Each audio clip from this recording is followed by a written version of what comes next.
स्वामी समर्थ. जय जय स्वामी समर्थ.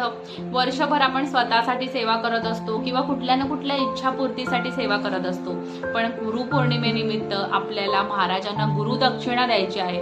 आता तुम्ही म्हणाल ताई गुरुदक्षिणेमध्ये काय द्यायचं, तर गुरुदक्षिणेमध्ये आपण सेवा अर्पण करायची आहे. महाराज हे ब्रह्मांड नायक आहेत, त्यांच्याकडे सगळं आहे, तेच आपल्याला सगळं देतात आणि त्याच वस्तू आपण महाराजांना द्यायच्या का, तर महाराजांना सेवा द्यायची.